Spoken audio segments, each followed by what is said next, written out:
HH50 didn't go off.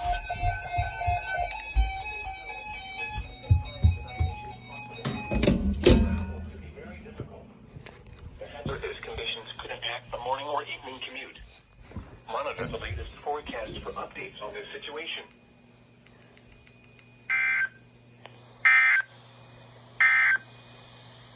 Winter storm watch in effect from late Sunday night through Tuesday afternoon.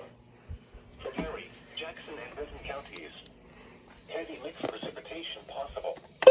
Total snow accumulations of Yeah. 70 to 90. Okay, you can upload that as EAS number 1. Travel will be very difficult to if possible. The hazardous conditions could impact the morning or evening commute. Monitor the latest forecast for updates on this situation. Winter storm watch in effect from late Sunday night through Tuesday afternoon. Oh, I know why this didn't activate. It's probably a 1050 hertz radio.